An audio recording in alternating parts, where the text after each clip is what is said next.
Everyone, once again welcome to my class. Students, today we are going to start a fresh lesson, Dhanraj Pillai. Before start this lesson, we have to study the background of this lesson. So we have to discuss to get the background of this lesson about the lesson. Today we are going to start from about the lesson. प्यारे बच्चों, आज हम ना आपका जो है ना lesson एक नया लेसन स्टार्ट करने जा रहे हैं जिसका नाम है धनराज पिल्ले द स्टार। धनराज पिल्ले आप सभी को पता है जैसे कि हॉकी के क्या है खिलाड़ी रहे हैं, महान खिलाड़ी रहे हैं। इसके पूरे इस लेसन के बैकग्राउंड को ना जानने के लिए ना हमें क्या करना होगा, जो अबाउट द लेसन है ना इसको हमने पढ़ना होगा ताकि हम अच्छी तरीके से इसको समझ सके इस लेसन को। तो चलो प्रारंभ करते हैं इस लेसन को। कहाँ से? अबाउट द लेसन से। This lesson is about the greatest hockey player Dhanraj Pillai.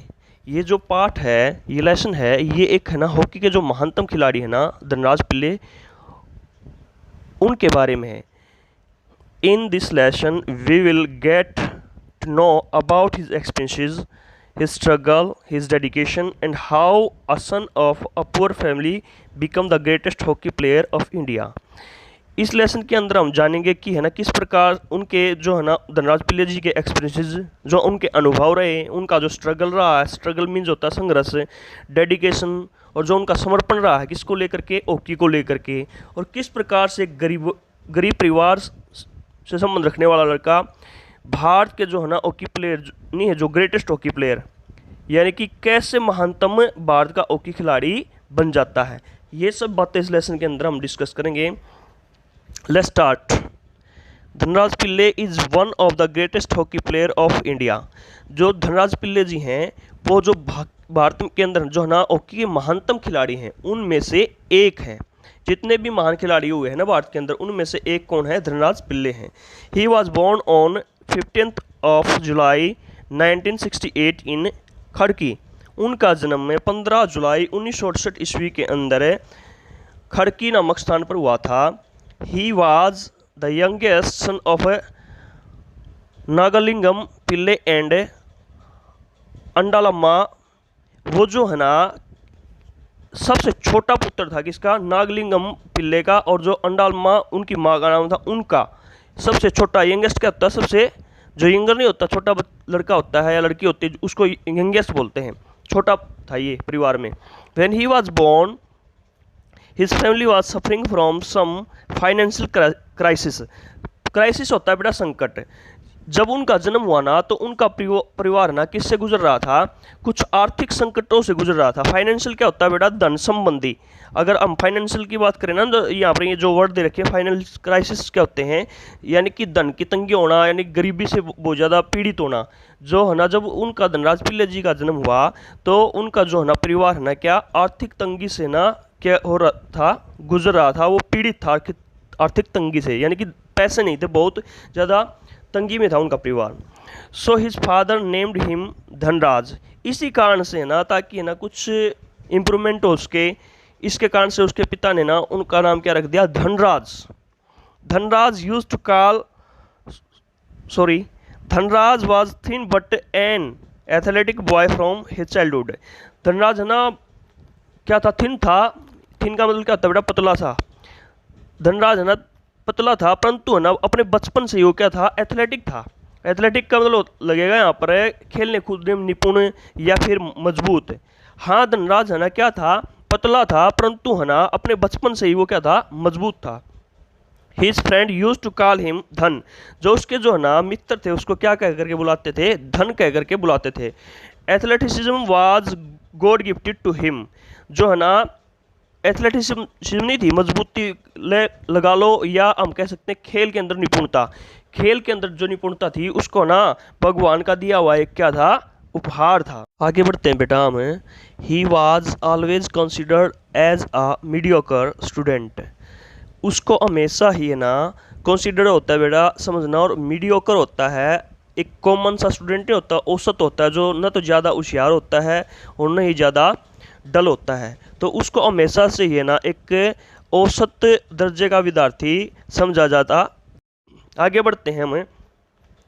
He did his school from the sugar Vilasi Sabha school इन खड़की, उन्होंने है ना जो अपनी स्कूलिंग के ना जो शैक्षणिक स्कूलिंग होता है शैक्षणिक यानी कि पढ़ाई वगैरह, उन्होंने जो है ना अपनी स्कूलिंग है ना पढ़ाई कहाँ से की थी, सुगर विलासी सभा स्कूल इन खड़की, खड़की के अंदर ये स्कूल था। And he was more interested in playing rather that studies, that की जगह यहाँ पर शायद मेरी उसमें ना ये मिसप्रिंट हुआ है, देन आना चाहिए यहाँ पर। तो वो है ना अपनी ना पढ़ाई के अलावा ना किस में अधिक रुचि रखते थे, खेल के अंदर अधिक रुचि रखते थे। दो he was not a brilliant student in his school, यद्यपि है ना वो अपने स्कूल के अंदर ब्रिलियंट विद्यार्थी नहीं था। ब्रिलियंट मीन्स होता है जो अद्भुत होते हैं, होशियार होते हैं। He teachers loved him because of his obedience, obedience होता है बेटा किसी चीज़ की जो है ना हम आज्ञा नहीं करते हैं, आज्ञा पालन करते हैं, उसको बोलते हैं बी ओबीडियंस, यानी कि फॉलोइंग ऑर्डर, जो ऑर्डर को मानता है। इसका दूसरा वर्ड हम क्या कह सकते हैं, फॉलोइंग ऑर्डर, यानी कि आज्ञा को मानने वाला।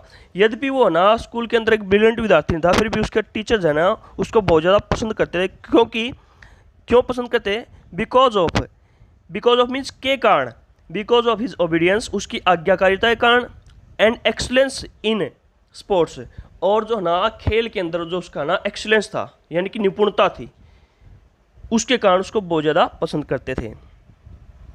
His father was a worker in the Khadki ammunition factory and he was managing the family with some difficulties, जो उसके पिता थे ना खड़की के अंदर है ना एक है जो गोला बारूद बनाने की फैक्ट्री थी ना, एम्यूनेशन होता है बेटा, एम्यूनेशन मीन्स होता है गोला बारूद, जो गोला बारूद बनाने की जो है ना फैक्ट्री थी ना उसके अंदर एक कर्मचारी थे यानी कि काम करने वाले थे, उस गोला बारूद की फैक्ट्री के अंदर वो क्या करते थे, काम करते थे।